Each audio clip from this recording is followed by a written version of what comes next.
Conspiracy Radio, where we discuss the unidentified, the unexplainable, paranormal, conspiracies, and much more. Starring your hosts and co-hosts, Jenny Nicasio, Sean Kelly, and Jason Sledgehammer and Petro. Brought to you by UPRN Network. Now for your host, Jenny Nicasio. Good evening and welcome to Chasing Prophecy on UPRN FM 105.3 in New Orleans, where we discuss anything and everything beyond the scope of normal. I'm Jenny Nicasio, along with my co-host Sean Kelly, Jason and Petro, and our special guest host again, John Ventry. Hi, boys. Hey, hello. Hello. Happy Welcome Torture Tuesday. Yeah. And have you been behaving yourself this week? No. Yes. No. John? I didn't go for tacos today, so. Oh, thank God. Oh, Taco Tuesday. Okay. Yeah. Oh, Hey, Ren, how are you? Good to see you, buddy. I see we got a little sick boy on the set. Yeah, I got COVID Sunday. Oh, he got the vid. Yeah, I did. How many times does this make? One. One? First one. Yep. First I time. thought you First had time. it already. And I'm No, I sure you're didn't. triple vaxxed. Triple that. I did. I got my regular shot and then I had to get 2 other ones, man. You Oh, know, and see what It's happens. keeping from getting you deathly ill. everybody is going to end up getting it. Oh, Vaccine or not, everybody is going to get it. I'm telling you. My son just got it Sunday too. So, and you know, he hid in the house for 2 years because he works 2 at home. years. So they His first really day didn't. out. His I'm first day out in the serious. public. First day he out gets of the house, COVID. he gets It was COVID. about 18 months before they left the house. Oh, And I got it off my mom. I got it off my mom, and she was sick for like 3 days. I mean, she couldn't move, and she slept, and then right after she got better, that's when I caught it. So Did she sneeze right on you? I don't know what she did, man. She was out of it. Now I take care of my mom, Jason. I take care of her. I get her drinks. I get her food. She gave you know. a big kiss on the Did you cheek. wear a mask? That's what it was. No, I didn't wear a mask. Lysol Well, the door handles. I got it twice, and I do not want to get it again. And it was It the sucks, first time man. was really bad because it was I It didn't have sucks. no smell, no taste. It'll make you stronger. Don't worry about it. I hope What? so. I About almost the feel no like taste. I almost feel like the strands that are going around now are weaker than when it first came Yeah. out. Oh, That's I mine was remember birth. when I had it when it first came. Oh, I thought I was gonna die. I thought that was it. That's what I told my son. This is a weaker strain.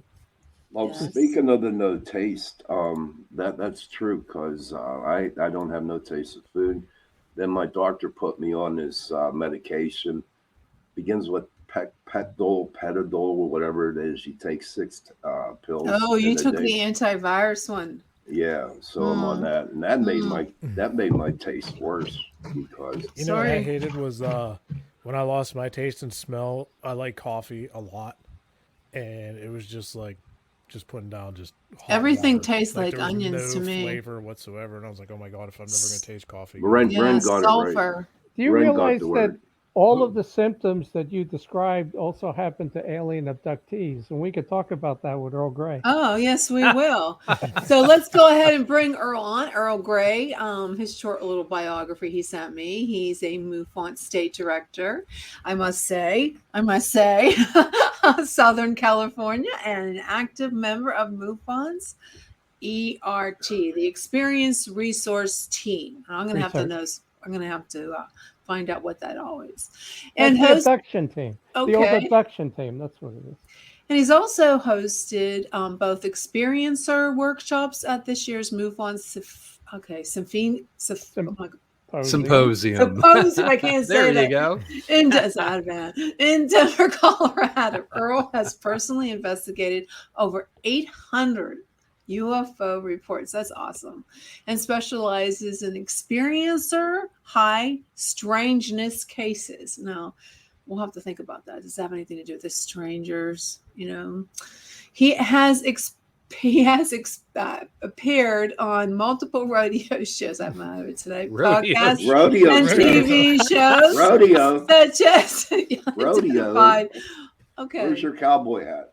Oh, I actually had it here. He's also been on the Travel Channel, Storming Area 51 special, and the season finale of Motor Trend Motion. That's why you don't take out a van in the morning, and then by the evening you're a little. I have no reason for it. Okay, let's start over. No, Earl teaches an accredited course in ufology in Las Vegas, Los Angeles, at Otis College of Art and Design in the native Southern California. Earl was also known as a published singer. Ooh, what will you sing for me? And guitarist. That's great. With 3 CDs under your belt, huh? Mm-hmm. Wow, that's impressive. Okay. Well, let's get back to, you have a wonderful family and 2 cats. So go ahead. I brought my Mardi Gras alien for you because we're in the Big Easy. So anyway, there you go. I'm not going to tell you what he had to do to get these beads. I don't know what he showed. I wonder. First question for Earl. What is your favorite guitar? I'm a Fender Stratocaster boy myself. Okay, nice American. Yeah. Oh, that's my baby. Yeah. I'm a guitar player myself, so I just had to ask. Cool. What do you play? Paul Reed's my favorite, and then Ibanez is like my second. I like Ibanez. Yeah. Well, our communal guitar is an acoustic Ibanez that my wife has. Sound good, where we're both musicians. Players, that's awesome. Songwriters, singers, and all that good stuff. So, and she deals with my weird UFO stuff, quite well actually. She's gotten used to it, That's I do have a Fender Telecaster though. Nice. Tellies one are Fender nice. in my collection, and that's it. I can never figure out what to do with my right palm on a telly though. There's nothing to rest it on. You have to just kind of do this, and reach in. Kind of wing it. I'm too lazy for a telly, so I like a Strat. I just like the clean tones for recording. Like it's just they're clean. That's got its very own. Yeah. Just don't buy one on eBay though, Earl. No, I don't do that. I did. I got a child size. That's okay. At least it wasn't a Mickey Mouse guitar or anything. No, but I was gonna. The kind you wind and it plays. I just wanted to start again. I played when I was in high school, and I wanted to get one and save some money. And it's like about this little. It's so cute. I actually made our intro. If you heard it. Yes, he did. Oh, I heard it. It was great. That was you. Wow, you can shred, man. He did it. He did a good job. He's a shredder. But we have to get John in, but John can't get in until he's on full time. So when he gets, because it's a lot of work doing that. It's not exactly just hey, here you go. Like, well, tell us about how you got it going. Well, it's a long story, but we got an hour, I guess. I'll try to make it quick. Tuesday struck already. There goes the green screen. Green screen. Green screen injuries. Is that possible? I give up. I just give up. I really did. I shouldn't have come on tonight. You're doing fabulously. Don't worry about it. That was my and I love the hat. That was my new retractable green screen.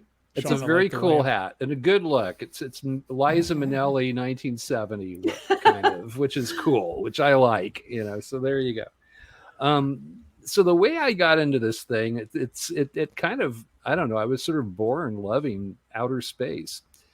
One of my earliest memories is climbing up to the top of a wooden swing set that my dad built in our backyard in Venice, California, and had some monkey bars on top. And I was about 3.5 years old. And I took the leftover wood and I nailed together a reasonable facsimile of a spaceship for a 3-year-old, right? I drew little controls on it with crayons or something, and begged my dad to haul it up on top of the monkey bars. And I remember my mom was doing the dishes and she's looking out the window and she's going, "Earl, who are you waving to and who are you singing to out there?" And I said, "The space people. I'm waving and singing to the space people." And here I am 60 years later, and I'm still kind of doing the same thing, still waving and singing to the space people. So, but when it became kind of personal was it's one of my earliest memories again. Luckily, I have a very good memory. I don't know how that happened, but I do. And when I was about 5 years old, my mom told me this very strange story. She told me that now the whole family knew that my mom had been one of Howard Hughes's 2 private secretaries. She worked over the Sepulveda Hughes building here in Santa Monica. And she worked there for about 6 or 7 years. But it was at the end of the mid-50s to 1959 when I was born. And that's when she retired from Hughes. And I think she decided she was retired altogether. She's going to become the proverbial housewife and do the American dream thing, you know. But anyway, what we weren't really aware of was what my mom told me. She told me this story about how they took her out to the desert. Her and a little team, a couple of guys, security guys, of course. I don't think she called them that then, but that she said that there was this concrete shack in the middle of the desert. And she didn't tell me what desert it was, but she said that they took me in this shack and there was this elevator and we got in, and they gave her no preamble whatsoever, didn't tell her what to expect. They just sent her out there. I don't know if they sent her in a plane or if it was close enough to drive.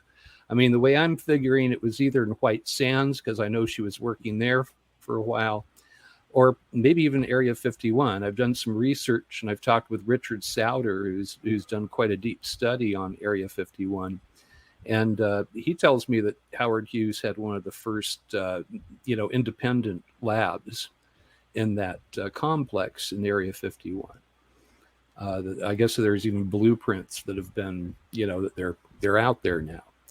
So, but anyway, wherever it was, she went in this elevator and it kept going down. She thought it was going to go down a floor or two. She was already surprised that she was in this facility, whatever it was. She wasn't expecting it. She said she started getting scared because she felt, quote, butterflies in her stomach. She started, feeling vertigo. It was going at kind of a clip and kept on going down. And she said that when the doors opened up, that they were in this little city that was under the desert. She said that there were people that lived down there for long periods of time. They had cafes. They had a bowling alley. She said that they even had a guy that could do her hair. They had a barber shop. I guess it wasn't a beauty shop. I don't know how many women were working down there at the time. I kind of get the feeling my mom was one of the earliest, women that was working down in this facility. But it was a weird story, and I kind of, that was kind of the end of it. She, subject was closed, and I went on and watched Felix the Cat or whatever was on TV that day, But I never forgot it, and I kept, to my mom's disdain, I kept bringing it up to her over the years, and after a while, she was like, son, I wasn't supposed to talk about this to you. But what, my mom also talked about alien life in the universe, and she would talk with authority about it. She wouldn't say what her sources were, but she would say things like, well, we already know that we're not alone in the universe, son. The government already knows this. It's already a done deal. It's already known, and the public doesn't know, but that's how it goes. We aren't alone. And so about 4th grade, I went and I gave a show and tell. What do your parents do? Now, my mom never said you can't talk about this. I mean, she was surprised I even remembered it, and I don't think she thought I cared about it very much, but I just kept thinking about it. And I gave a little show and tell and talked about my mom and working in a deep underground lab, and that UFOs were a real thing and we're not alone. And they scheduled a parent teacher conference with my mom, and she came in. And I remember distinctly, I was just playing in the little playground at our, it was Acacia Grammar School in Thousand Oaks is where I was at. When we left, it was no big deal. I got in the car, and she wasn't angry at me. She didn't yell at me or anything, but she just was very matter of fact. She said, son, I'm very, very sorry, but I had to tell your teacher that you have a very, very good imagination. I was not supposed to tell you what I told you. And your mother could get into really bad trouble. She actually said your mother could go to prison.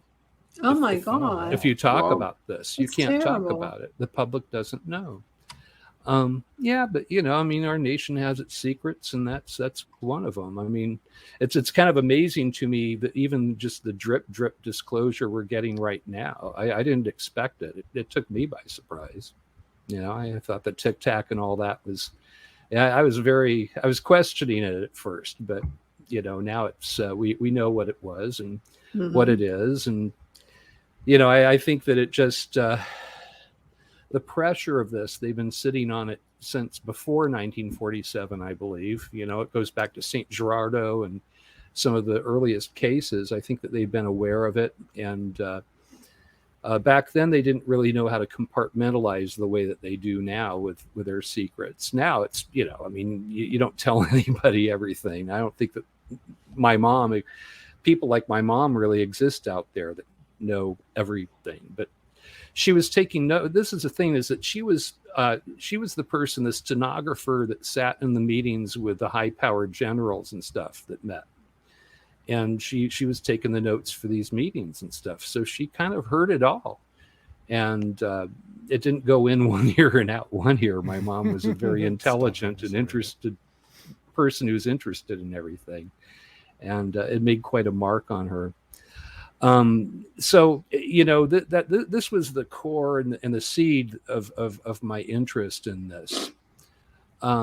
As the years went by, sometimes my mom would be a little more forthcoming about it. I took her, she kept having cancers over the years, and through my own studies, I found that this is not uncommon for people that work in DUMBs, deep underground military bases. That a lot of people, I think that, I've heard some stuff that they didn't know how to block. They probably used a nuclear core down there for energy. I mean, I'm sure they were off the grid. They were running it off of something. Probably radon gas. And they didn't know how to protect people very well back then. I mean, I don't think they still really know how to do that. Take some canaries down there, see if they survive. Yeah. But she had a cancer, one of many cancer scares, and she got a clear screening. And we were in Santa Monica. It was close to where she used to work. This was back in 1977. And so she, I was there kind of support with her, and she, we were going to go get lunch. And I said, let's go see this new movie. Time Magazine, the Star Wars thing is playing. It's playing right over here around the corner. And it was a week before, this was a day that Time Magazine came out. So there wasn't a line. We were the only two people in that theater. People didn't know about the movie yet. So we sat there and we watched Star Wars, and the curtains closed. My mom she told me all this stuff. She said, Earl, you have no idea how close to the truth this is. The different races, the spaceships, and just... it's so close to the truth. And she said, it's real, and it's realer than you'll ever know. Actually, it's realer than you'll ever know, because they're never going to tell the public. They're afraid of how the public will react.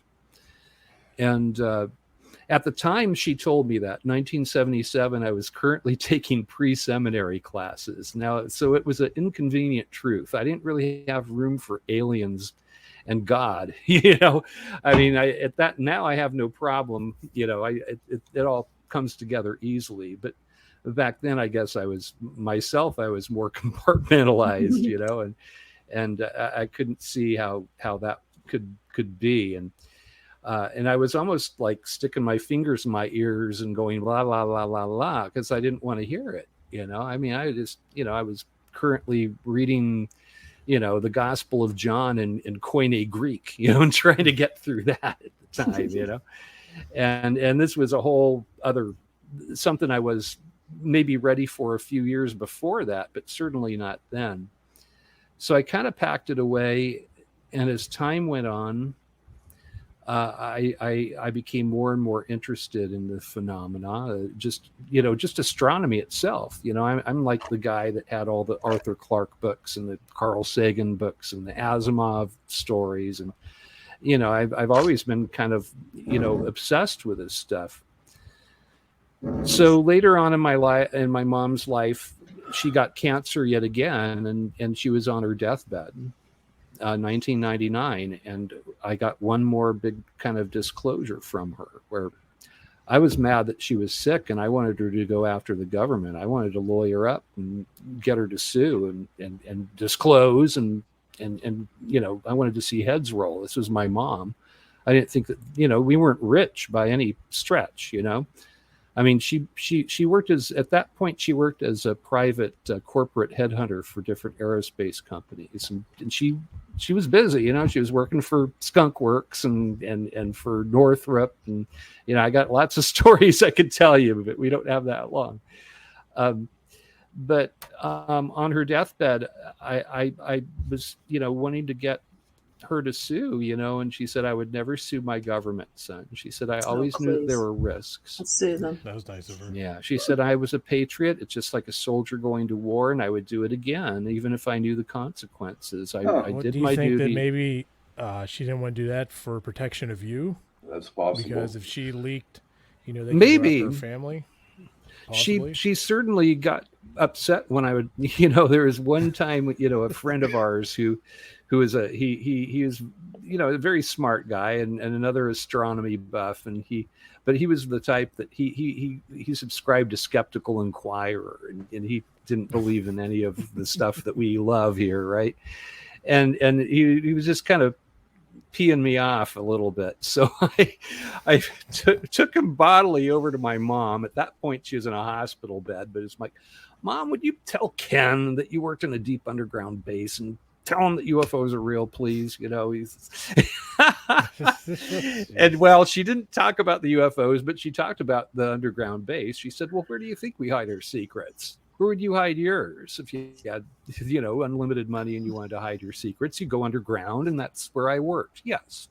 I'm a headhunter for aerospace. Well, we all got our start somewhere, and that's where I got mine. And Earl isn't lying to you. Earl, did your mother have any encounters, any alien encounters, abductions, anything like that?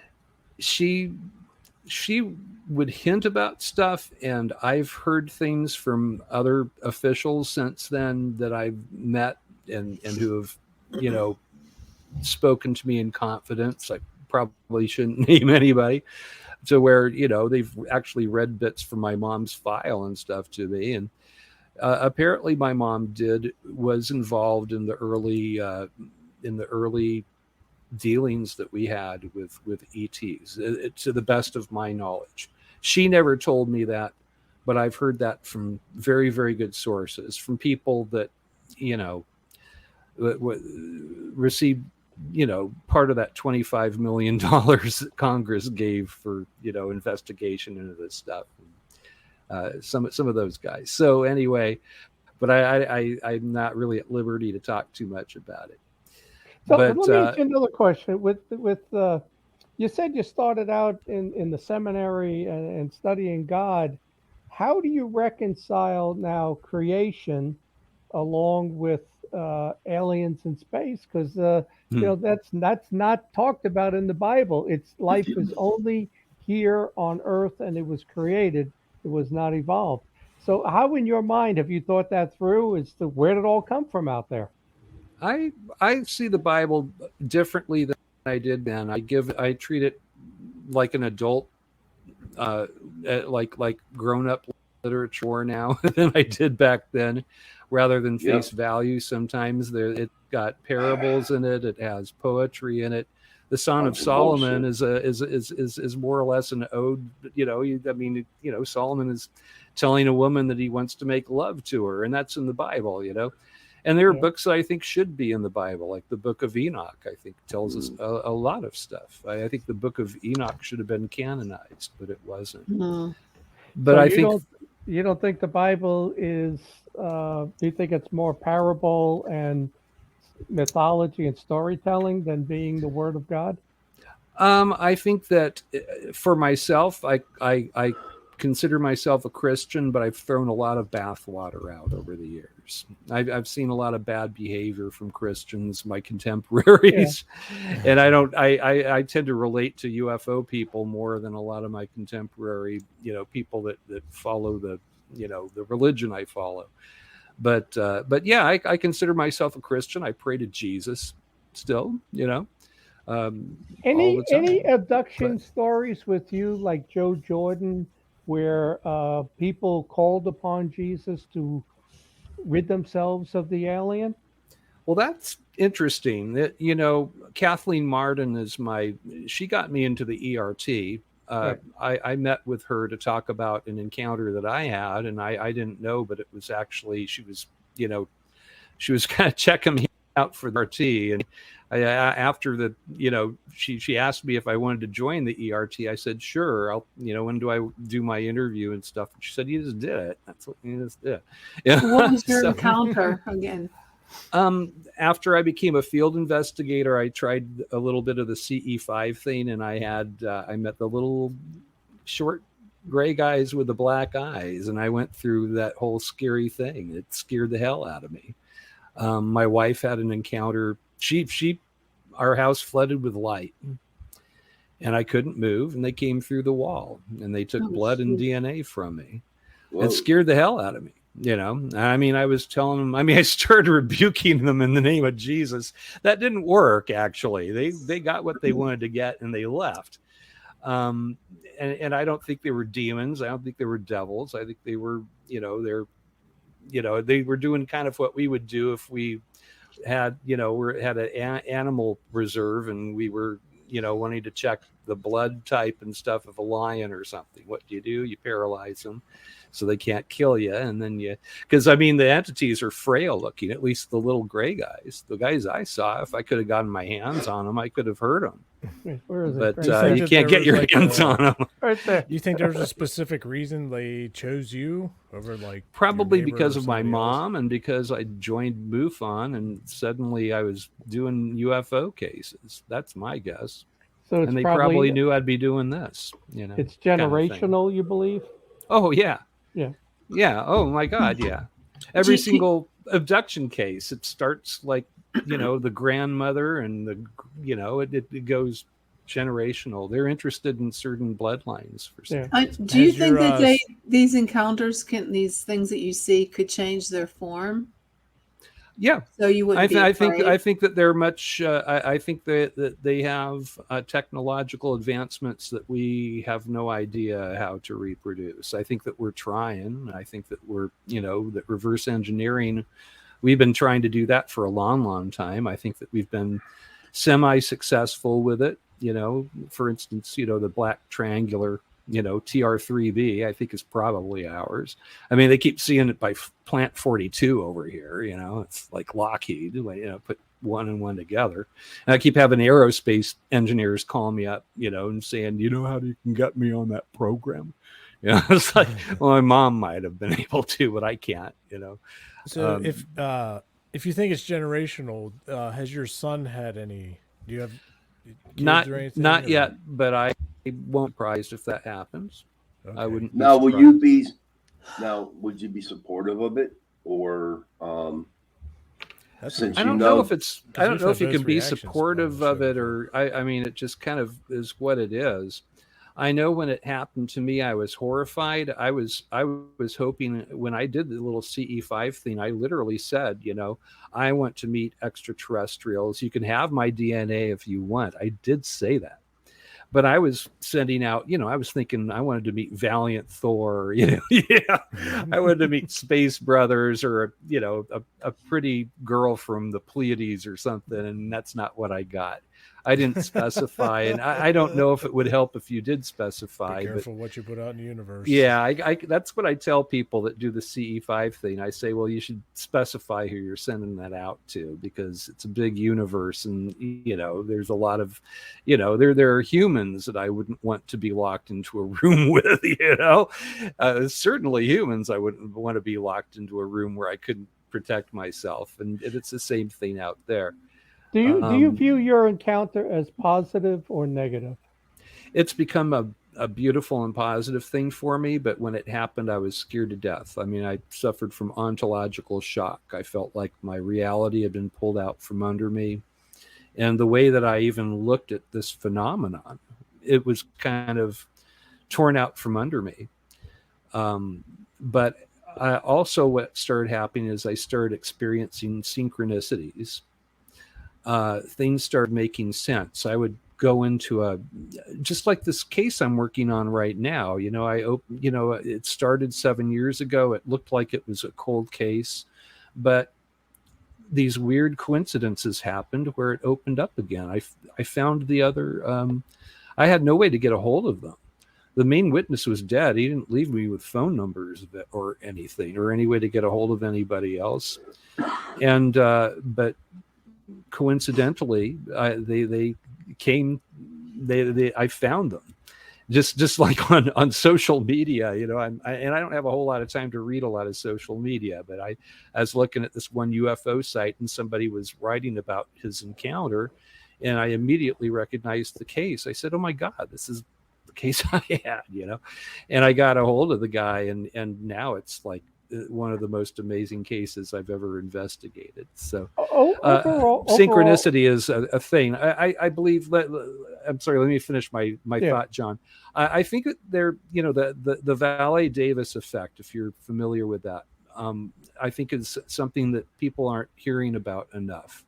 There seems to be a cosmic contagion that's passed on through these encounters, and people that are experiencers actually mirror and they start exhibiting what I would consider alien behaviors and gifts, synchronicities, telepathy, even just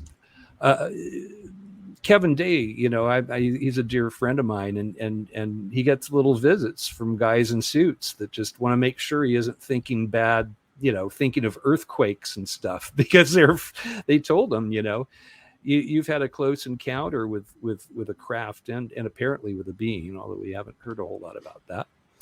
And they said that we want to make sure that you don't cause the continental plate to fall into the ocean or something. Yeah, you can interpret that how you want. That's what they told him. Earl, going back to your encounter, where was that at? It was in Burbank, California. And I'll tell you this, there was no room for to park a spaceship between our house and our neighbor's house. And it was in your house? Mm-hmm. I believe that they used some kind of, I don't know, lack of, nomenclature, like a portal or a wormhole. Okay, it was in your room and it was white. They came through. Okay, I mean, it looked like a sepia brown spinning mass.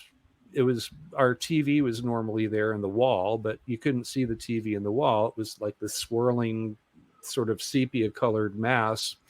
And it seemed like somebody had poured cream into the middle of it, and it just spread out and opened. And there was distance and light. Being, was he solid mass? Was it like a ghost? They were solid. They were real. I could feel them, and they were physical. They were physical beings. They weren't. And your whole room spirits. Lit up in the white light. It was. I used to think of it as blue, but it wasn't the color blue. It just had the feeling of blue to it. It was very calming at first. I mean, we had a cricket problem in our rafters, and suddenly, for the first time ever, you heard no crickets. You heard no external sounds. Mm-hmm. My wife was dead to the world next to me. And when they came in, they came towards me and they did their thing. And I tried to communicate with them, and they were non-communicative with me. They wouldn't communicate. They left the same way. They left backwards while looking at me. It was as though somebody pulled them away from me. The wall did its Scooby-Doo thing again, went back to its original form. And the first thing I could do was scream and yell. And that's what I did. And my wife was not happy. She's, her whole attitude was, you've joined this crazy UFO group. And oh my God, is this what I have to look forward to? Thankfully, I don't know if I guess I am thankful for it. She doesn't remember anything except for, 2 nights later, she's waking me up, and our room again has light flooding in it with no lights turned on. It was not coming from outside. It was light without a source.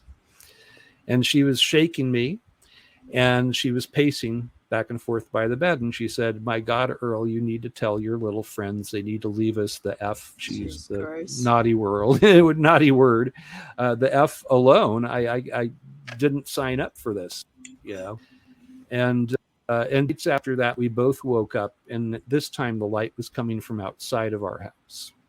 It was coming from over our roof. It was perfectly silent, and as far as I'm concerned, we had a week of encounters, and I think they probably got my wife's DNA and stuff as well, but she has no recollection of it, and she does not want to. So she's not one of the people who's going to get hypnotically regressed, and that's perfectly good. That's, she doesn't want to know. That's pretty interesting story. Mike But was my on mute.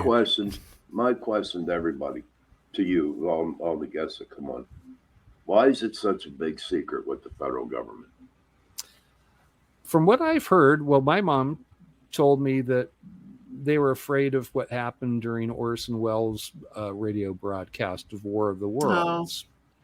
And Okay. I've been told since then by other people that they're afraid that the whole world might go through ontological shock and just go in a corner and drool, or pick up arms and just shoot randomly. I can see doing that. Fight or flight is a human way, But then again, you're in the 21st century, and everyone just knows there's aliens and UFOs. And yes, personally, I think if they see one, they'll be like, "Oh wow, there goes one in the air." Like they're becoming more and more forthright about it. It's coming out in dribs and drabs, but I think that's probably the measured way to do this is probably the smart way, or else you're going to have a bunch of people out there with sudden PTSD. I mean, as John was saying, you have to be able to wrap your religion around it, your philosophy around it, just everything that makes you. It changes everything. It changes the way that you see everything. And for myself, as far as the Bible goes and stuff, my father's house has many mansions, or room. This is the proper translation. In my father's house, there's many rooms. And I think that's probably the one place in the New Testament, at least, where it says that there's others out there, that it's not just Earth, that why would God just create us and the backwater of the Sagittarius arm of the Milky Way galaxy? It's a big, huge, almost infinite universe. So I think some of it is also the technology, especially from a military standpoint, is why the government doesn't tell. If we've cut a deal with them, selfishness, we want to hold on to them and get the technology. And you can't, this type of technology cannot get into the hands of Russia, China, Iran, North Korea, the axis of evil. So if we cut a deal, okay, I've always thought it's about the technology. All right, John, then I'll come back at you part. and say, I'll come back at you and say, what if there's a species of aliens that don't like the Americans and decide to go over to Russia, China, Iran, and all them? Because they got better. There's some people that think that happened, in the 40s, but I don't know the veracity of that. But I hear a lot of stuff. I think you have to believe that if they've gotten to the point that they can do this interstellar travel, that they've gotten beyond a lot of those primitive hostilities, and that these are more benign. But, and this is one of the things I was trying to lead up to you with, are the alien abductions of old were always horrifying. 95% of them was viewed negative. A lot of them bordered on demonic activity, scratching sounds, banging, whatever. Is the alien abduction that you see with the ERT today, are they more positive or negative, or is it still 90% of them are negative? No, it's changed. People are getting downloads of information. The DNA farming is almost cessated completely. Every now and then I'll hear about somebody that has their DNA taken, but it's the rarity. You don't hear probing stuff. I've never had a probing case. I know two people that have been probed. Whitley has been probed, and a friend of mine from the UK was probed. Yeah. And those are the only two guys I know that ever got that treatment. I find it interesting that this. Well, didn't Travis Walton get probed? No, I don't think so. he did. No, he didn't. But you know who Ray Hernandez is, right? He's a very close friend of mine. Yeah, the Free Organization. So it seems to me that this all changed about 5 years ago with Ray Hernandez, when he started saying that the alien abduction is a good thing. And now people are all saying it was positive, it changed me for the better, it became good. But yet we got 70 years of it not being a good thing, you know. And we still get horror stories too. Okay, John. that's what I'm trying to get still at. Get horror stories. Did Ray Hernandez influence the thinking? I know Ray will be. If you sit down and have a couple beers with him, he'll chill out a little bit, and even Ray will admit that they're not all positive. That people have some negative stuff, but he doesn't like to. He doesn't like to talk about. Well, that. I know. Hey, God bless him. I love Renario. He's a close friend. So yeah, Ray and I got into it 5 years ago. We got into it big time. You seem to get into it. I didn't go into this with any presuppositions at all. I didn't have any presuppositions really about this phenomena except for what I'd gone through myself, which was scary. Looking back at it, it's not like they harmed me. They didn't threaten me, but they didn't calm me either, and I don't know if they had the capacity to. They seemed very robotic, and maybe that's true, that the little gray guys are biological robots. I've heard that from a couple of good sources, and that their intelligence is, a hive mentality.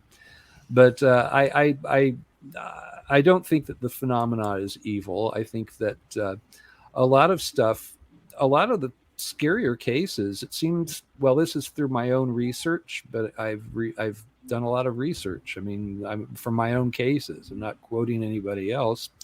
Military abduction, I mean, not the military abducting people, but when a person in the military is abducted, it seems to be more aggressive. I think that our visitors treat the military differently. I think that they see them as warrior caste. And it's just like what happened in Montana with the missile base, with Robert Salas, back in '67. They came over and they shut down every missile, and then they put them back online. It was a show of power. The Tic Tac was a show of power. That was for the military as well. They were trying to show them, you can't keep up with us on any length. You are the ants and we are the rocket scientists. And I think that some of the more negative stories seem to be, like the Marine that was abducted from out of his barracks roof, and told that we're going to take his soul. They didn't take his soul, but they wanted to scare him, and he was scared, and he was like quoting scripture at him and yelling at him, and he would have killed him if he could have gotten his hands on him. He was a trained Marine, And this man went to Vietnam and came back. He has PTSD, but not from the battlefield. He has PTSD from being taken through the roof of a Marine base and messed with. But I do think they treat the military a little differently. And you have to remember the military, it's all about threat assessment and weaponization, really. And as you were saying, we have to worry about the Russians, the Chinese, and everybody else. And so it's very cautious and very threat oriented. And so they treat them differently. How about my labs? Do you have cases where it appears the aliens are working with the military to abduct people? That's such a good question. And I'm, personally, I haven't made my mind up on it, but I know a lot of smart people that have, and it wouldn't surprise me, but I don't. Yeah, it seems like there's a lot of different factors, a lot of different types of things. Like you got the military involvement. You've got some that come here saying we want to help you clean up your environment and get rid of nuclear weapons. You got others like I followed David Jacobs more than Kathleen Martin, and Jacobs' view is that they are here to take over eventually, generation after generation of interbreeding, until they've infiltrated corporations and the government, still have the hive mentality, and they're here to replace us. So, I mean, it goes, from one extreme to the other. What do you think? Evidence for that, though? I mean, if they're invading us, they're doing a pretty piss poor job of it, as far as I'm concerned. I mean, they've had since 1947 at least.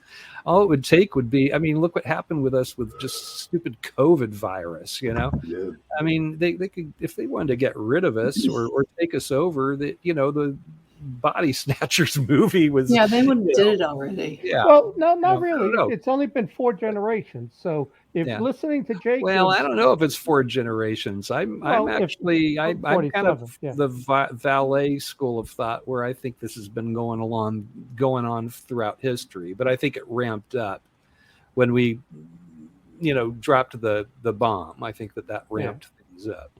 But I think it's always been here. I think that they've been here and have been, you know, we might even be their experiment, you know. I mean, I don't know. I try working God into that. I do, you know, I managed to do it, but I you know, I have to keep an open mind. I would love to get you and Joe Jordan together and go at it, because, you know, he takes a very creation religious view to this. Yeah. And, you know, it's interesting. He was the South Korean MUFON state director. And that. Okay, right. Yeah, I don't know if you know Joe, if you've met him. I've not met him. I know who he is, though. Have we ever met at a symposium? Because I think I met you. I met you in 2000 and was it 16? And there was like the next to the last one in Irvine. I met you. Okay. I met you for like a fleeting moment, and I shook your hand. It's like, oh, John, you know, I love your show. That was right after having a reunion. Yeah, right after Hangar 1. You know, we were doing Hangar 1 and all of that. Now, Jen was one of my field investigators, and you know, I had 7 states as a state director. So, how long have you been a state director in Southern California? I've been state director for 1 year. I was assistant state director for 5 years before that, and I've been state director for 1 year now. I love it. You know, I didn't know I would, but I do. That's a chapter I've always admired, because they were able to raise a lot of money. How many people do you have in Southern California? How many FIs? How many subscribers? Subscribers, I'd have to look the number up, but we have a large number. You know, field investigators right now, we have 9 that are working for me, including myself. Okay. Yeah. But I have some good people. I've got 2 astrophysicists. One of them works for NASA, but I can't talk about her because she's afraid that NASA might fire her if they knew. Yeah. I've got another guy who's going for his doctorate in astronomy right now over at Santa Cruz.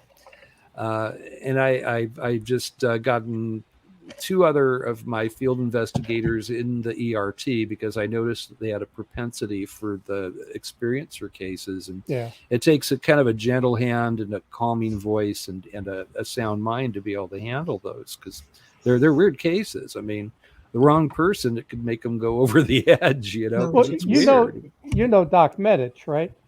Oh, I love George. Yeah. Well, you know, he was. Let me just real quick. When I was in high school, I know you guys are close friends. He's always talking about. I would watch him. I'd watch him pitch for the Yankees on TV. Oh, he was a major league pitcher. Then he went to the Pirates, Milwaukee, all of that. So he contacts me and wants to be a field investigator. And I said, great. But, you know, like you, I after a few years, I said to him, Doc, you're a doctor. We need you with the abduction, because you have that mentality, the medical field. So I got him involved with Kathy and the abductions, and now he's the head of the whole thing. Bless you. So I mean that worked out great. Because he's perfect for it. Oh, you know? Yeah, definitely. He's such a shucks kind of guy, but he's deep, you know.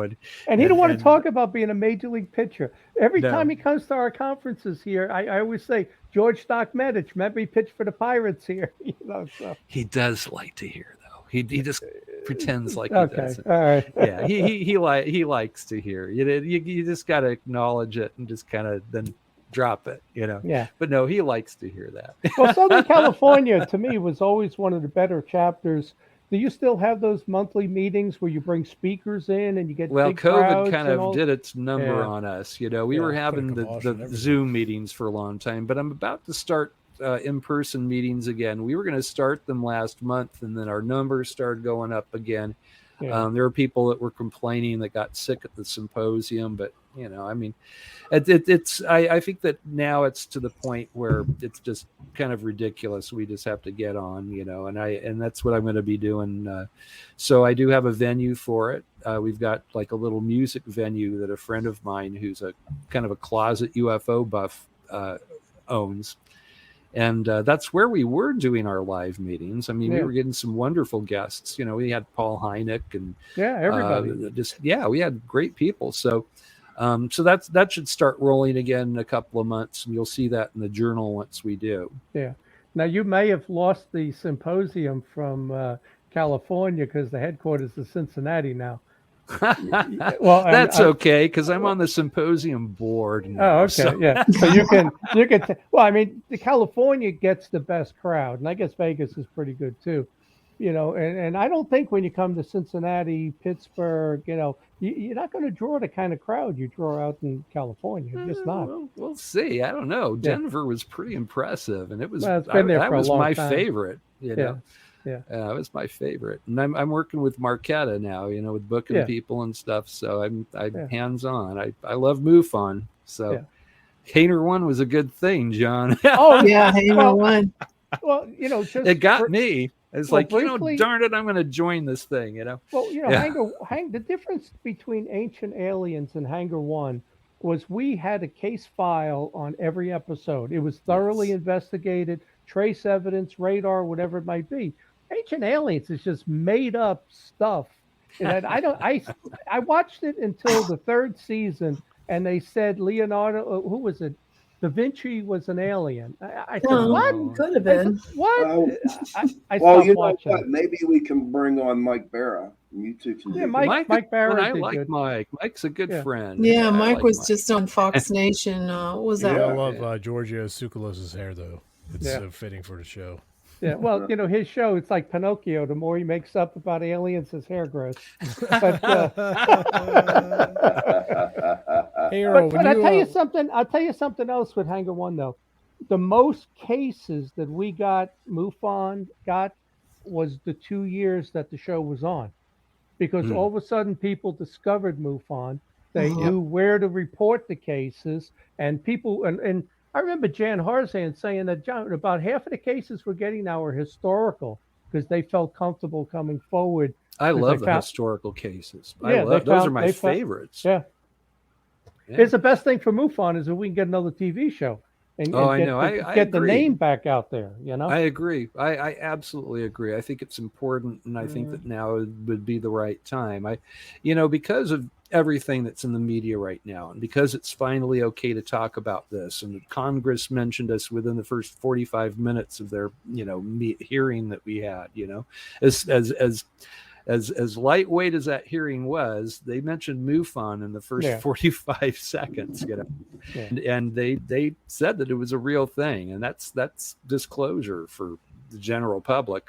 I mean, people that used to kind of roll their eyes at me and hum the X-Files theme now are calling me up and asking me stuff and send me videos and saying, is this real or is this a CGI thing? And it's all different. It's a new day. I ran for governor earlier in the year, and I could tell you the UFO field did not get me any signatures. It did not. It did not. But imagine that. I get the feeling though that group that's controlling this is going to start producing the TV shows, and it almost seems like they're controlling the narrative on it.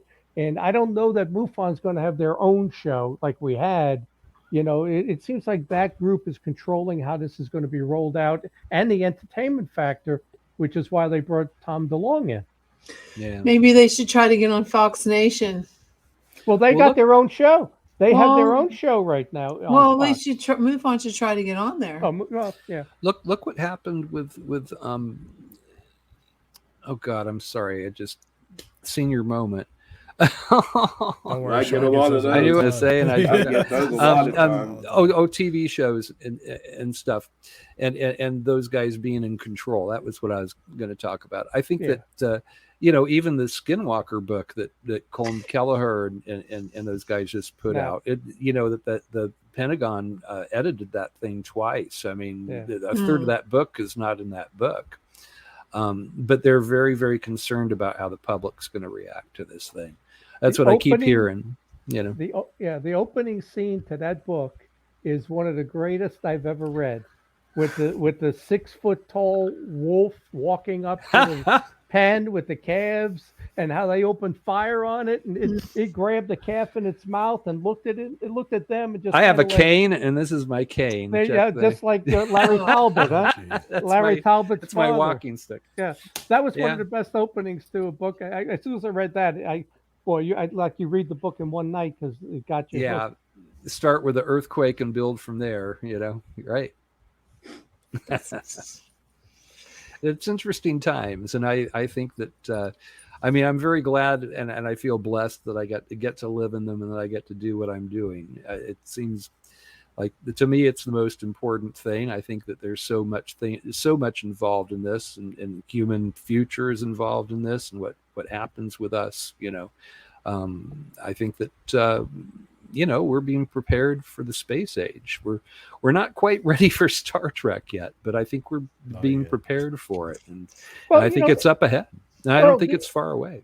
Earl, you look at politics now, and starting with maybe I don't have to. Well, I know, but going back to maybe the Bush era, they started dropping this new world order.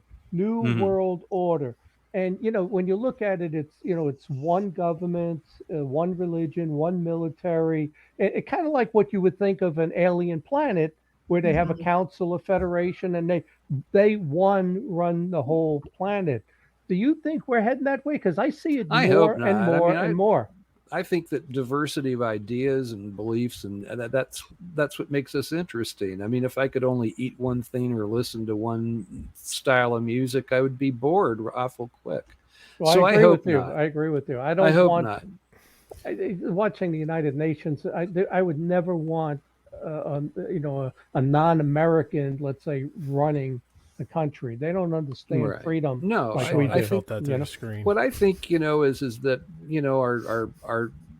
our differences are our strengths, really. Right. I mean, everybody doesn't think the same way, and that's good. If we did, then we would be autonomons. We'd be like the little gray guys. Yeah. The one thing I noticed about them was they worked in accord, like a surgical team. Nothing was there wasn't a thought past. Well, do you think those everybody knew where they're supposed to be? Hey, do you gentlemen, think those real are quick. Real quick. I don't think Chasing the little gray Prophecy. guys. I hope they're not angels. I don't think they're angels or No, demons. androids. Oh, on a androids. second, I think probably, yeah. Hey guys, think that hold, they are. we Hold on one got second. to get a commercial in here. Oh, Quick okay. commercial. Okay. We at Chasing Prophecy would like to thank Carnation for sponsoring our second hour and bringing these two together for a nice little reunion that we didn't know about. If you need some good morning breakfast, grab some essentials or grab some creamer for your coffee and enjoy your day. Thank you, Carnation. Good job. Good job, Jason. All right, y'all duke it out now. Good. We have a question there. Is that for Yeah. me? Okay. They should take a national survey and ask the general population how they feel or how they would react to sharing Earth with the aliens.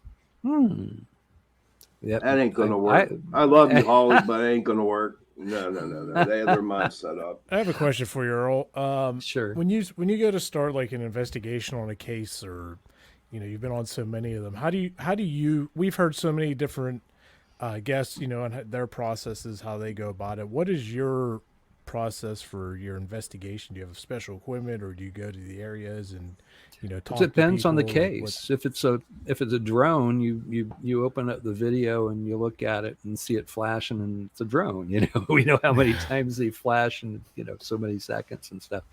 So I've noticed that it's a lot like Project Blue Book, where I know that Dr. J. Allen Hynek said that 90% of your UFO reports are usually prosaic. They're misidentified, natural and man-made objects. And that still seems to hold true. We get a lot of, Mylar balloons that are spinning around and reflecting the sun back, and people will think that it's, coded towards them. And the thing is that people have ET on their mind, and that's a good thing. All right. It's a good thing that people are thinking about this.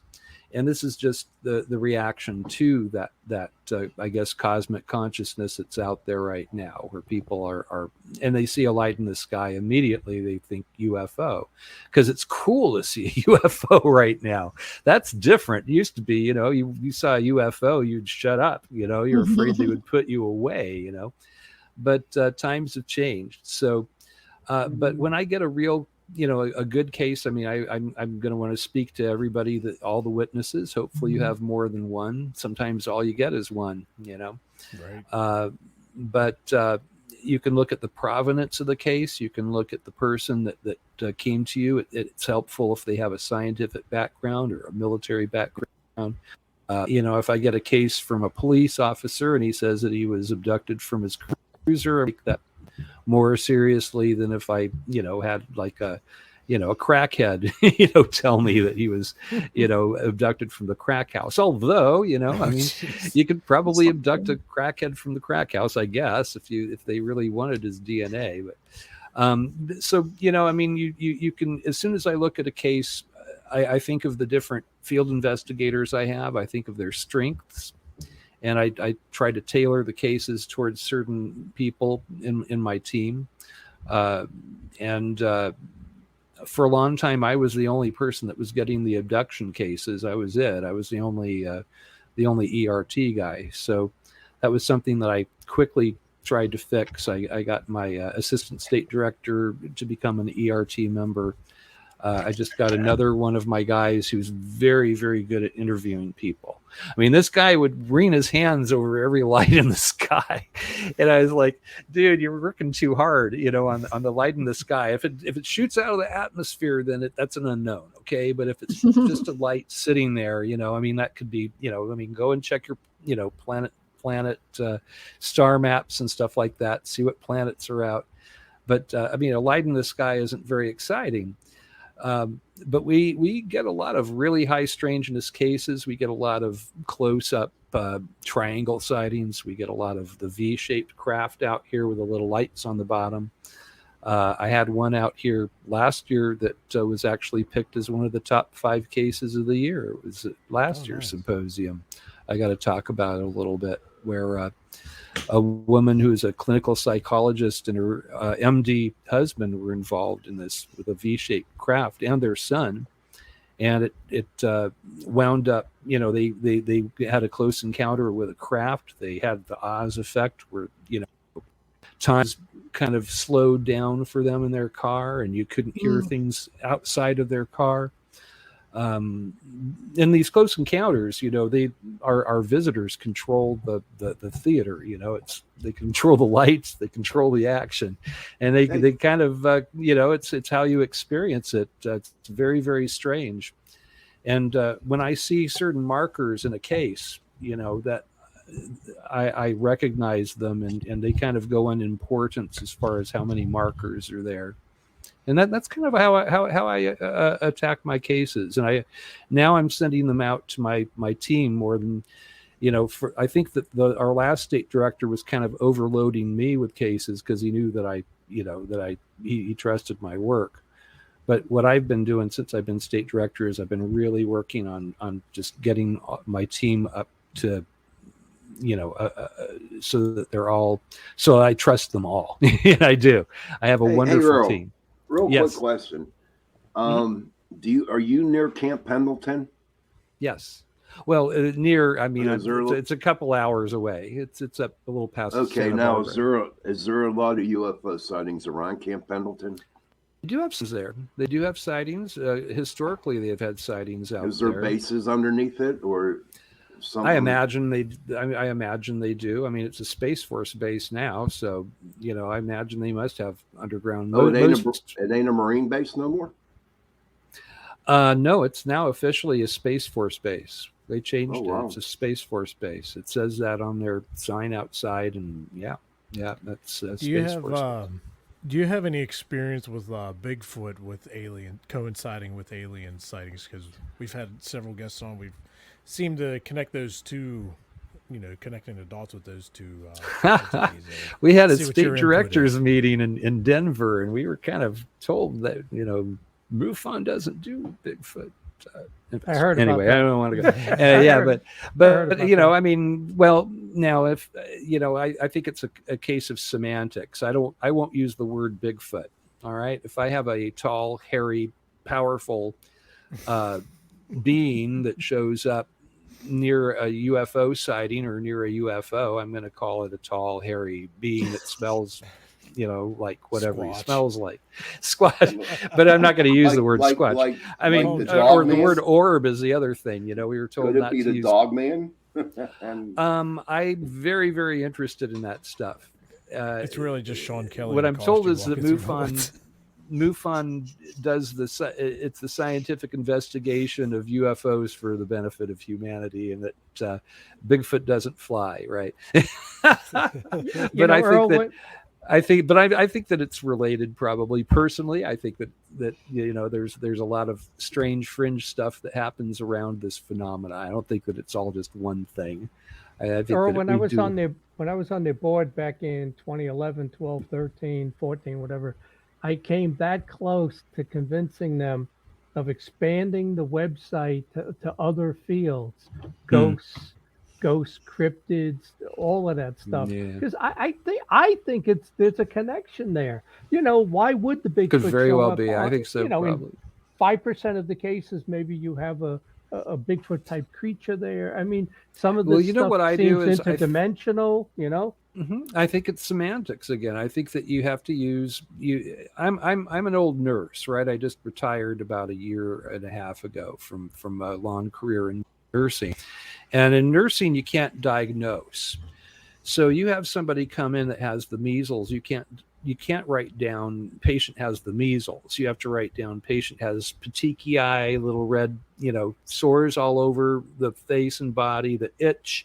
And you write out the symptomology and you describe it with descriptive language. And that way it keeps you from getting sued. You're not overstepping yourself, and any doctor worth his salt is going to open that chart up and he's going to read that and say, yeah, the measles, got it. And I encourage my field investigators to use the same technique, that you don't call something an orb, you call it a spherical craft, because all orbs are not orbs. Okay. The Foo Fighters from World War II are different from are different from Glinda's bubble in The Wizard of Oz, and it's different from Obi-Wan Kenobi. It's different from I think that from the light beings that people have contact with. So what I tell my guys is, did it have a surface? What color was it? Was it solid? Was it a foot across? Was it 30 feet across? Was it a vehicle? Do you think it was an entity? Mm-hmm. You got to describe the thing using descriptive language. And that's scientific, and that's the way they do it in science, the way that we should do it as well. So that cure for the Bigfoot orb, etc.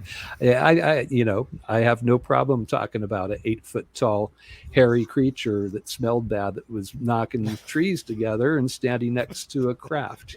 Well, you know what you should bring up is on the investigative form.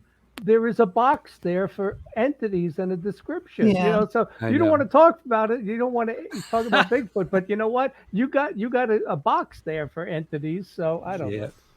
Everything's bureaucracy. There's always ways to work. I think it's who's in charge and what they believe. So.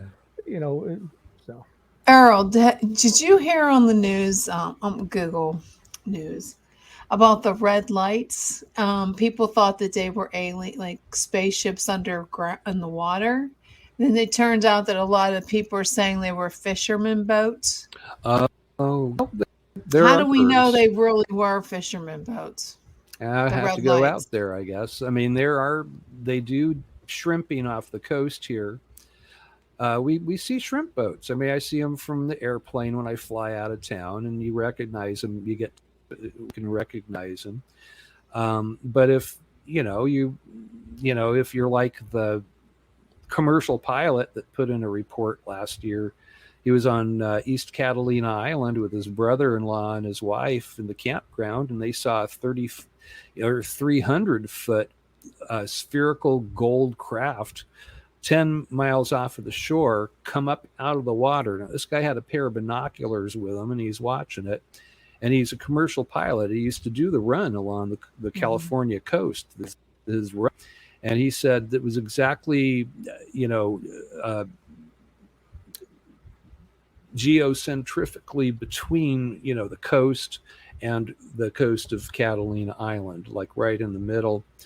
And they watched this thing go up in the air, and he called his wife and his brother out, and it went back into the drink, and he's kind of, oh darn, and then it shot back out again, and it did the same little crosswise pattern, and then it shot up the atmosphere and was gone.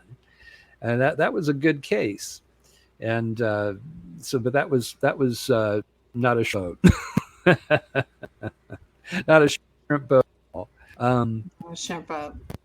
Yeah. So, but every light, we had another case where, there was something under the water, and there was video of it, and I'm looking at it, and it was a submarine. We do have a huge submarine base in Diego here. So everything under the water isn't a UFO. Everything in the sky isn't a UFO. But sometimes it's.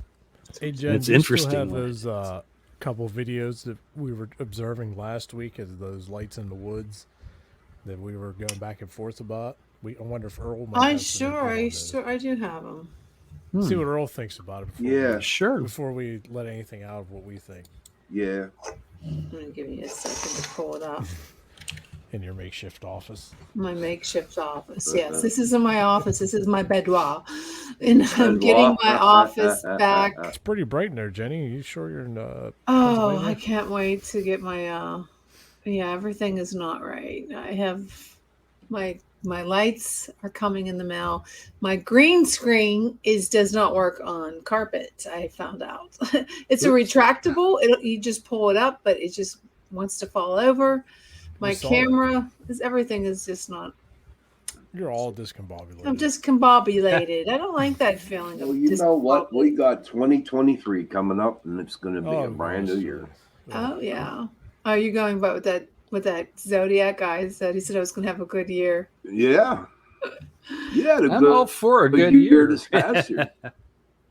This last year was good for me. I don't know. I was made state director, and I had all kinds of wonderful stuff. The UFO phenomena is just kind of at some of the best cases I've ever had over the last year. So I'm bringing it on. 2023, I'm all set. Halloween's coming up soon, so that's fun. We got all the Halloween candies out in the store now. Jeez. Oh my! Yep. Oh my gosh! What's your favorite? They started early, huh? Reese's, dude. Reese's. Save me the Kit like Kats. Whoppers. I went into Lowe's today, and they had all the Halloween drops and those are fun. And one of them was about 15 feet tall. Yeah, I seen that one. I guess it goes in the front of the house. Yeah, those are all cool, but it's still not a real skull. Oh no! What's Jet dressing up as this year, bud? What? Who are you talking to? Jay. Me? You, Jay. Who's Jet dressing up as? I can't. Your tell son. You. Yeah, I can't tell you right now. All it's right. a secret. It's gonna be awesome. Okay, that's a good thing. Hey, my buddy I'm Tommy still Miller. trying to find that light. Tommy Miller has a question for you, Earl. Sure. Which state has the most alien sightings? California, actually. I heard Pennsylvania because they're just dominating. There's people are fighting over that right now. Well, according to MUFON CMS, it's California, but I'm not sure. That's when you. Well, wait, we got to put a clarification here. That's when you go by raw numbers, but if you take it by population, it's actually some of those smaller states that have a higher frequency. Yeah, I based on the population. But I hear Pennsylvania. I hear Pennsylvania's in the top 10 of UFO. Yeah, it usually runs about 5. PA is always run about number 5. I married a Philly girl, so I'm all for Pennsylvania. God bless you, dude. God bless you, man. I'm giving you the sign of the cross on that one. Turn you into a cheesesteak. do love my cheesesteaks. Yeah. Hey, Jason, do you remember if you sent it to me in email or messenger? Email. I can't find that one. I found everything else. You probably deleted them. Describe to me what you guys saw. It was in a forest, and there were little red lights.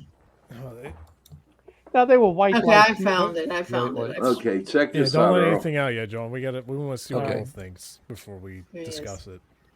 Give me a second to pull it up.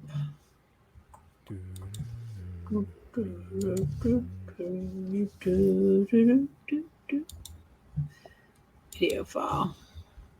Great, it's not on video file. Give me a second, guys. Okay, sure. So, Earl, what's the scariest case you had while Jen's trying to pull that up? What's the like most phenomenal case that you got involved with recently? Wow. I mean, there's a bunch. Like the big wow. Like, what's one that said, "Holy"? There's so many of them. The one that I'm working on right now that disappeared for 7 years is pretty outstanding. I mean, it involves crafts intentionally crashed into a hillside behind this family's home. The father was an Air Force guy that worked had some work that he did with Project Blue Book. And the family was abducted for 4.5 hours after sort of being terrorized.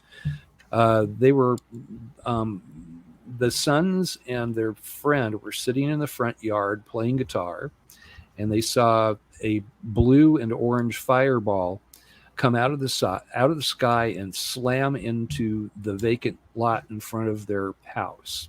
But it was silent. It didn't make an impact sound.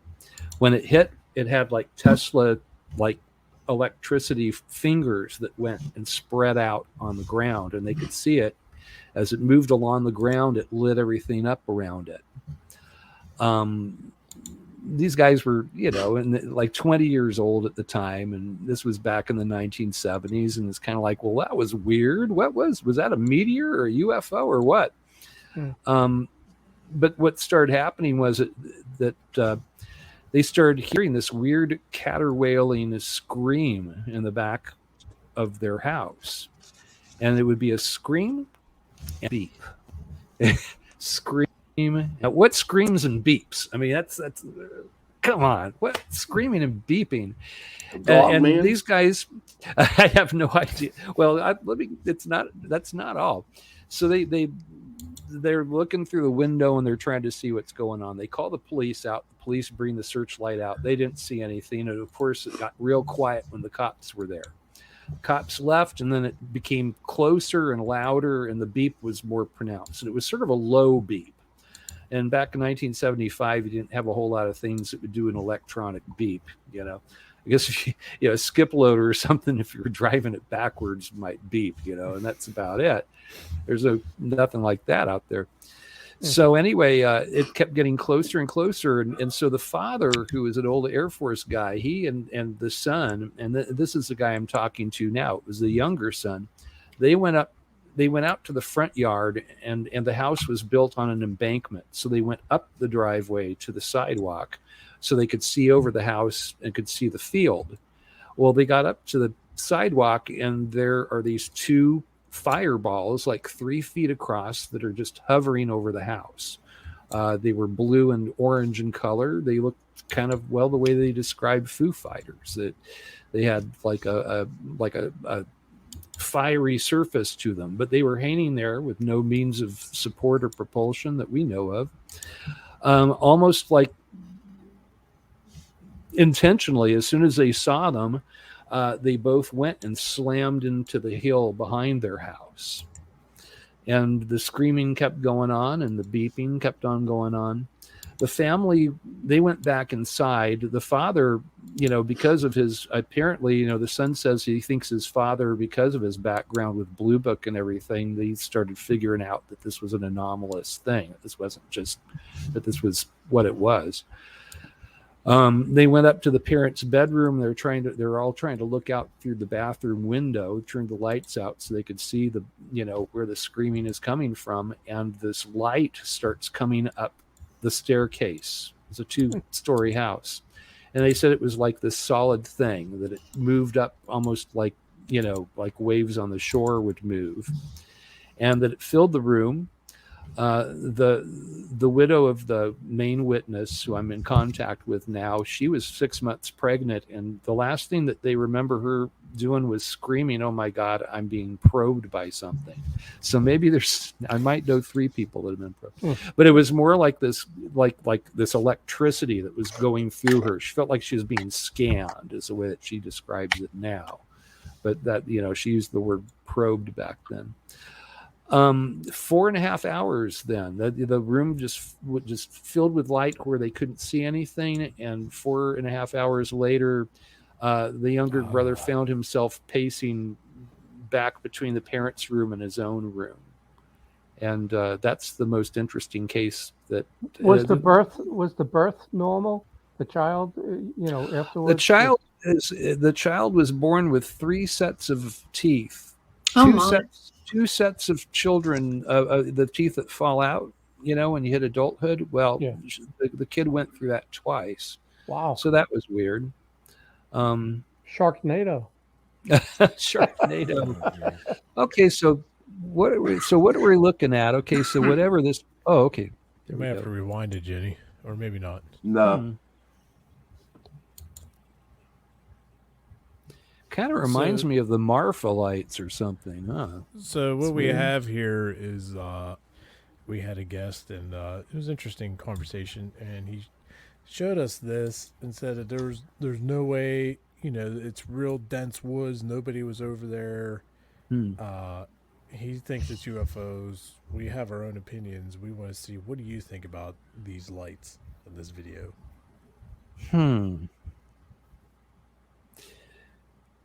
Well, the fact that it's black and white is a problem, because I can't tell. I mean, it could be an emergency vehicle behind the forest. That could be too. I didn't think of that. Yeah. I had one guy that tried to do a hoax with an emergency vehicle once. He called it a UFO, and it was not. It was an ambulance. Turned out he had a friend that was an EMT. Not ERT, but EMT. Wow. But no. But I don't know. I mean, it's hard to tell because it's black and white. It's what kind of camera is that? Like a one of the little door cams or something, like a radio? I don't know. He has a show. I don't know. I think he said they were like pretty far away, so probably at night, with whatever night vision the camera had, that's probably why it looks black and white. But I don't think they were that close to that, was what he had said. No, if there has to be a path back there, so I'm going to say it. I think they're ATVs. Yeah, I mean, you'd have to go out to the site and see, peruse the area. That's what I'd do, Right. Without seeing what's behind that tree line, you don't know what they had back there. If it was just heavily forested and it kept on going back, then I would say maybe that was something interesting. If there's a road running along the tree line there, then I would say probably. I think there was a road there. There has to be, because there's just too many lights, and not even. I mean, I'm really picky with videos and stuff. I haven't seen a whole lot that I like. There's a couple I really like.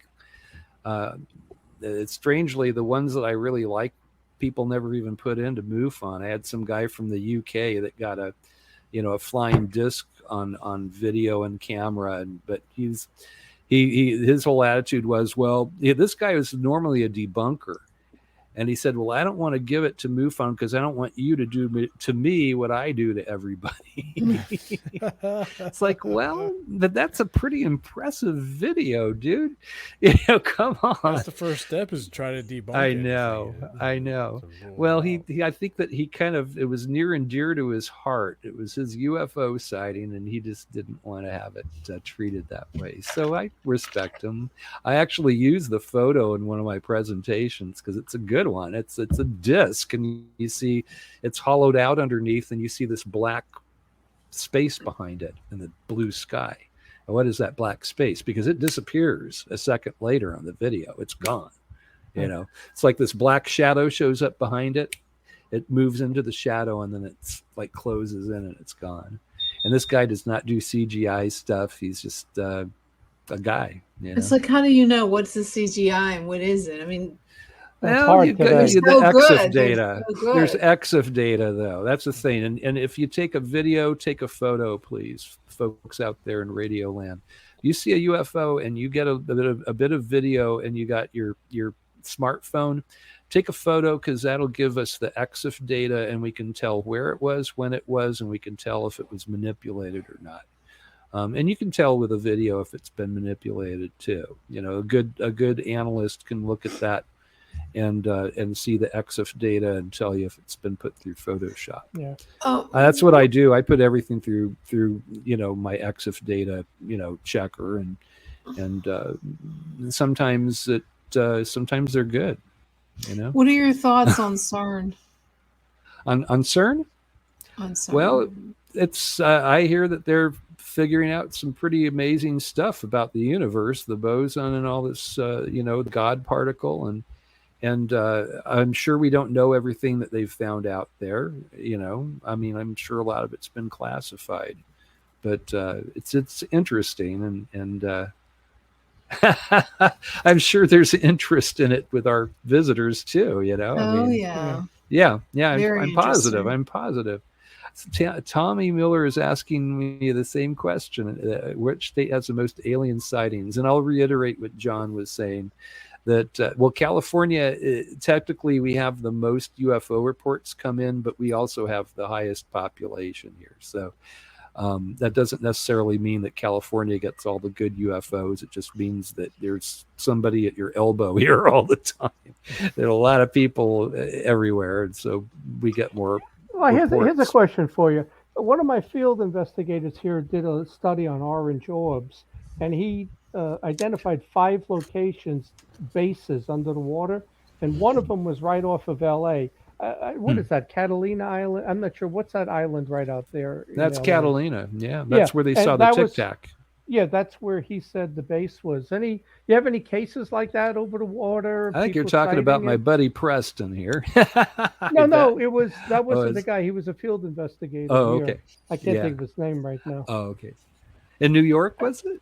No, Pennsylvania. Okay, cool. All right. Yeah, he did a study a few years but ago. No, Catalina, I'm sure there's stuff going on there. I'm positive. I know there is, because that's where the whole Tic Tac episode happened, was east of Catalina Island. And that one case that I had with the commercial pilot and his family, I gave the coordinates to Kevin Day, and he, in confidence, told me those are the coordinates of where we first saw the Tic Tac. It's exact same coordinates. He said it's impossible for that to be a coincidence. That's exactly what it was. Okay, I got a question for you. What's your theory on Kecksburg? On what? Kecksburg. Oh, Kecksburg. I like to think that it was probably an alien craft. I hope it was. I mean, some say that it was, a Russian satellite or something that was coming back in. Yeah, John. But I like to think it was an alien craft. I mean, they did call out a retrieval team, and they treated it the same way that they treat most crash retrievals. So, but I don't know if we'll know. And I think they were trying to set you up with that question, but I actually did with an engineer from Punxsutawney a few years ago in 2015. We took a real good look at it, and his theory was it was a spy satellite capsules that were launched out of Johnson Island in the South Pacific to spy on Russia. And I tell you what, when we went through it, we were able to explain every aspect of Kecksburg, what the people saw, and how it related to this. Like, it was glowing green. Well, it had a copper alloy heat shield. It had 4 jets on it, and they said it looked like a 4-pointed star. So I don't know. At this point, it was pretty compelling that we think it was a spy satellite. And even Stan Gordon says he don't know what it is. It just happened. So I think the president is aware of aliens, UFOs, or are they in the dark about that level of info? I think that the president is aware.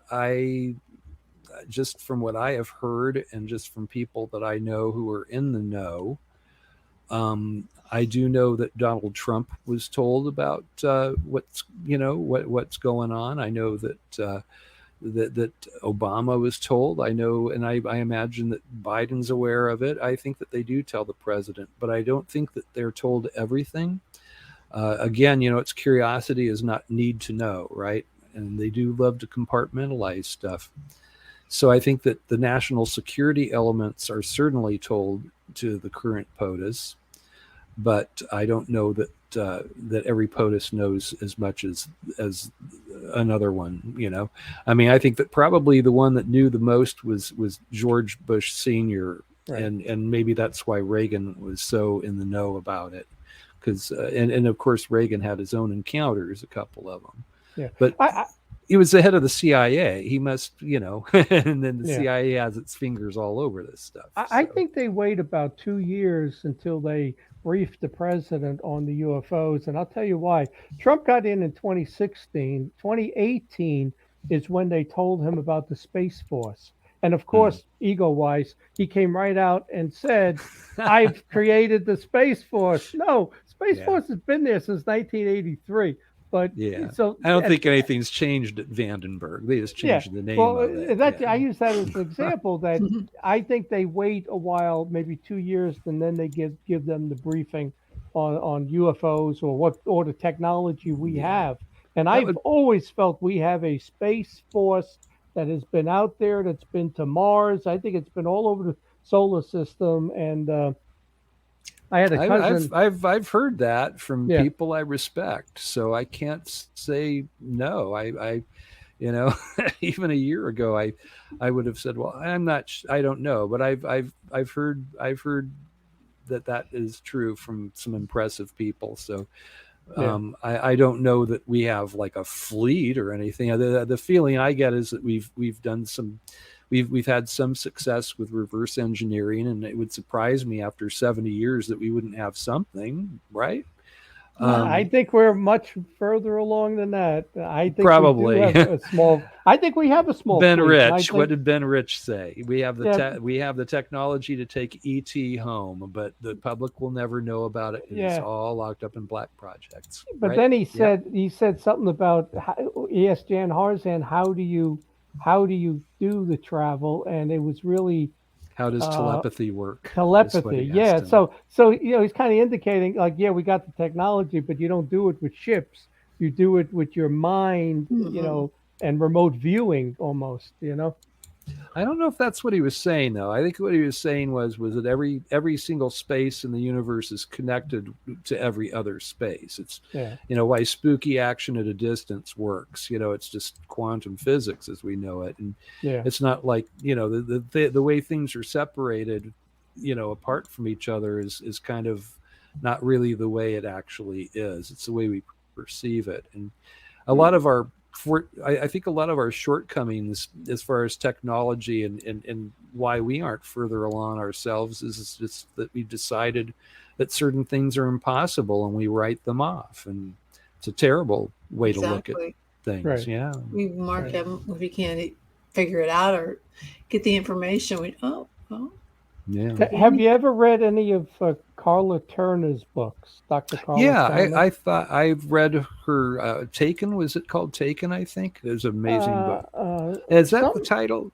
I have 3. I don't think it was Taken. She wrote 3 books. It was the last one that she wrote. Something of angels. I can't remember what it was right now. I have it on my tablet. I just have to. But what do you think about her descriptions of what was going on?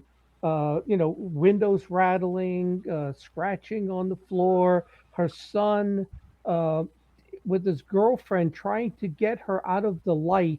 Come over here, somebody to meet you, into a dark area. They had shared dreams, all 3 of them, the son, her, and the husband. That, to me, that was one of the creepiest, her 3 books. It's a weird phenomenon. It's a weird phenomenon. That's all I can say. Get her on the show. Well, you can't. She died. You can't. She's not died with of us. cancer. Sadly.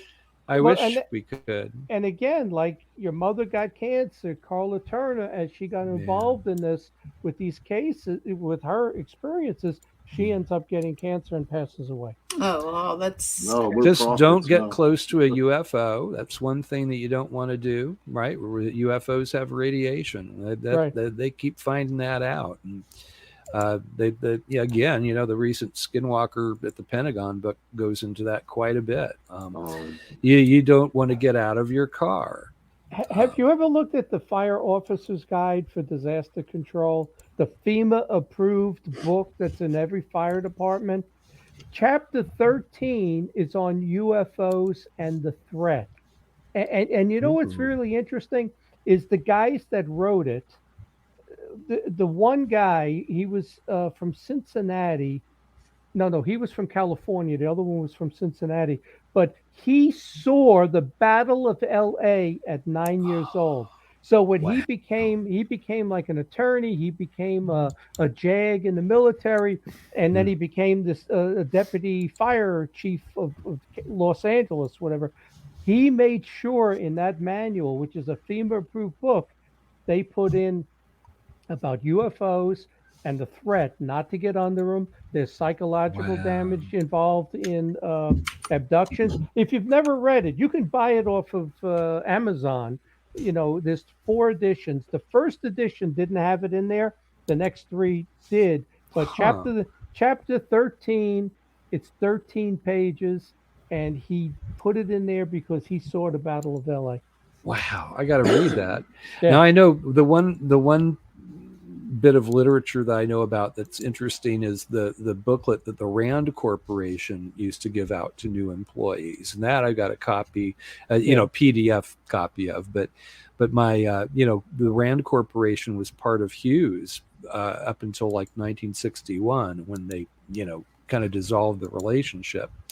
But the Rand Corporation, they're the guys that built the underground complexes along with the Army Corps of Engineers. My mom's best friend, we called her Aunt Ellen, but she wasn't really our aunt. Her name was Aunt Severson, Ellen Severson.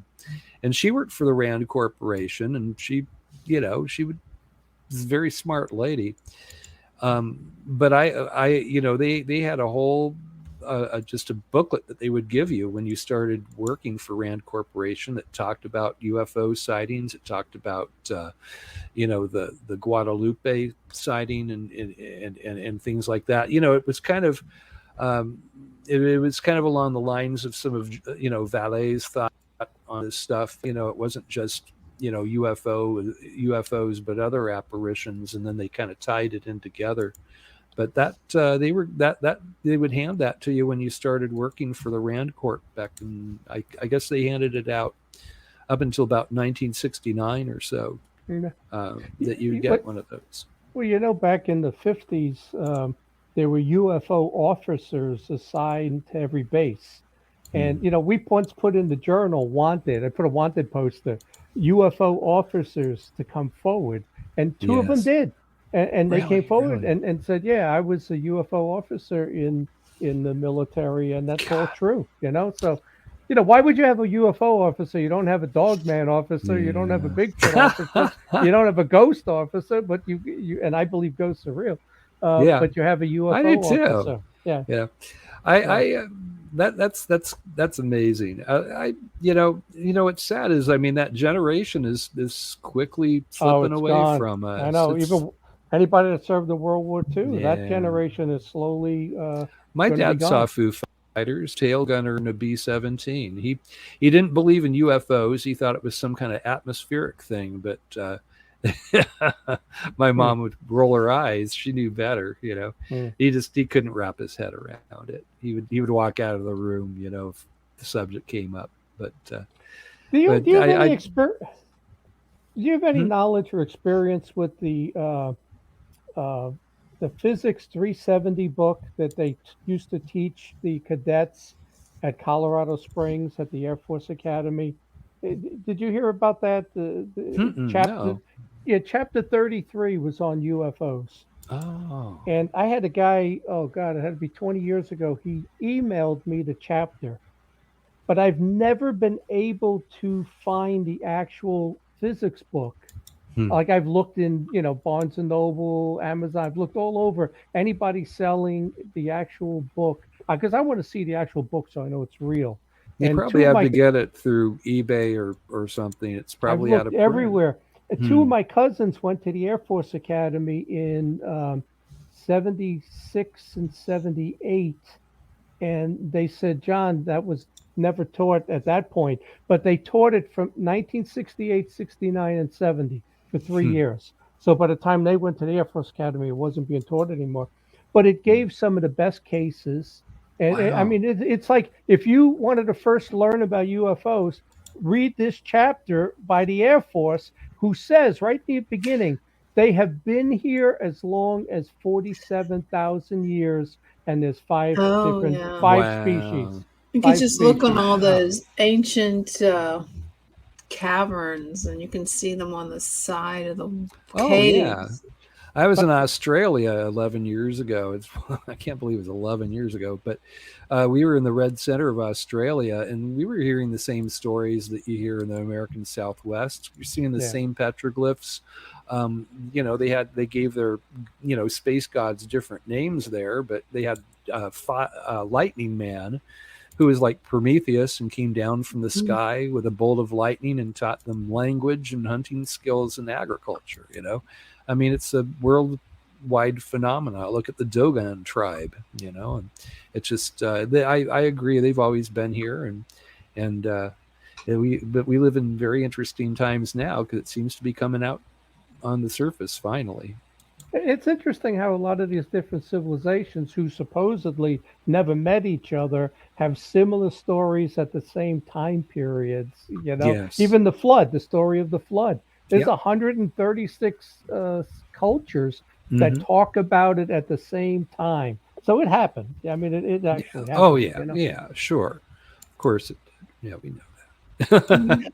It's an American Indian lore. It's in everything, I mean, and of course, some say the Great Deluge is what got rid of the first wave of the Nephilim.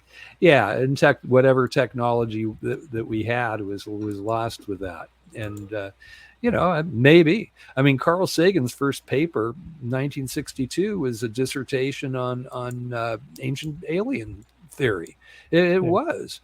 And for my, I guess Stanton Friedman had some correspondence between Carl Sagan and some government monkey mucks that I'm not sure how he got a hold of it, but Kathleen has seen it. Yeah. And Kathleen told me that Carl Sagan was kind of taken aside and told, well, it would be a shame if your career were to end now in 1962.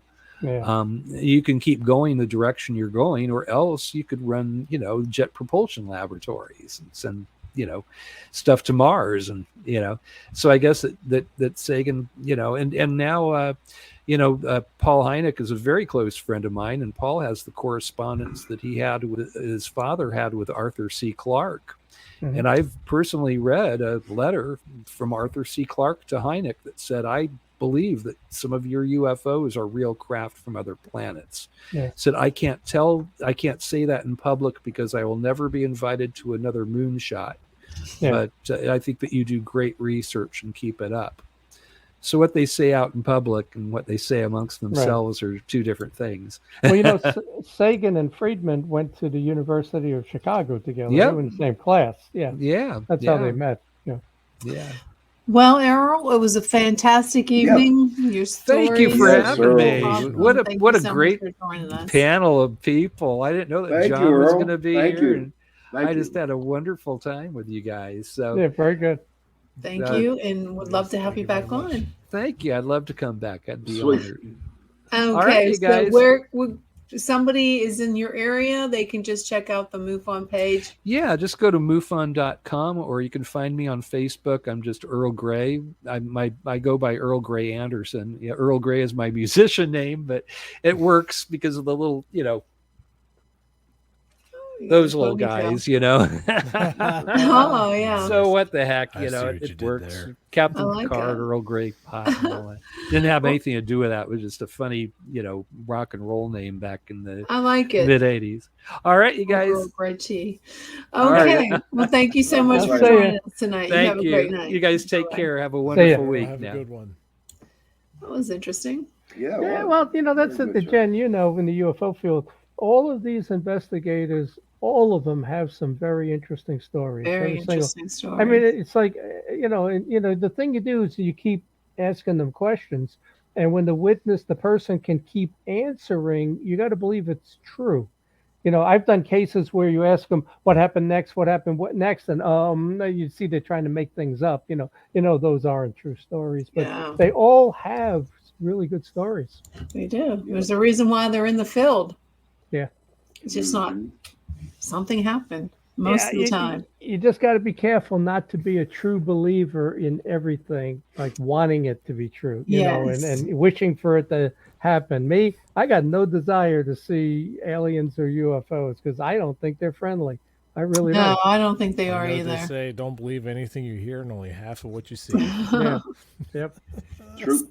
But it's interesting stuff. Every one of them have great stories. It Sean, you're is. going to be all right for your show. You're not looking too healthy over Yeah, there. Sean. Maybe Yeah, you I'm should doing call all it. right. No, I'm good. I'm good. You got a fever? I got COVID. Yeah, fever. Can't Yeah, 'cause breathe. I see you wiping your head and everything. Yeah, I think. Oh, you just coughed and that wiped your head with it. Hey, I'm so full of germs now. But I have a good guest on my next show, Into the Night.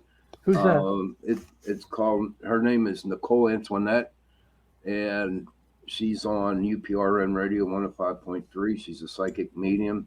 She comes on at 7 o'clock to 8 o'clock on Tuesday night. Oh, so if I go on and ask you to do a reading, you'll do one? I'll ask her if she wants. No, really. She's good. She's a very nice girl. Very nice.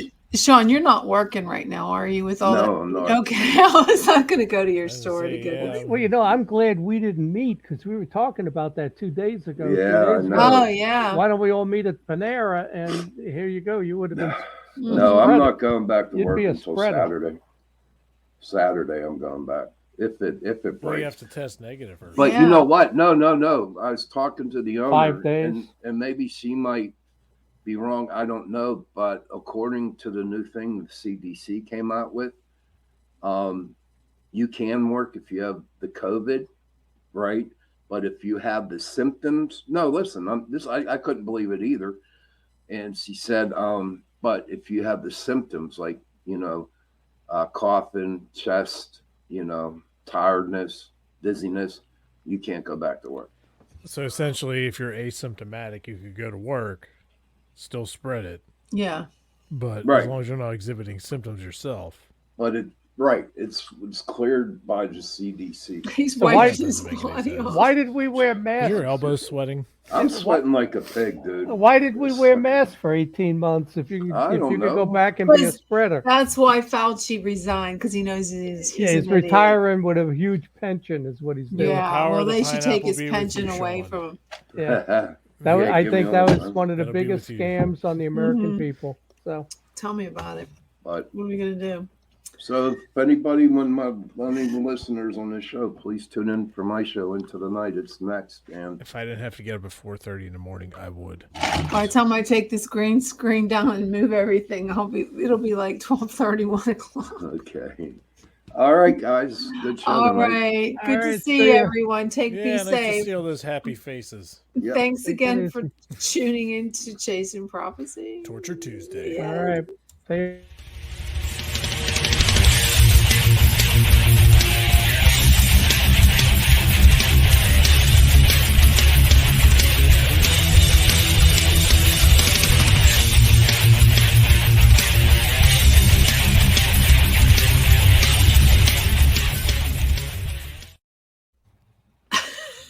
He's gone. always gone. Damn. John's like, I Damn, am out. I man. don't even think it was like on the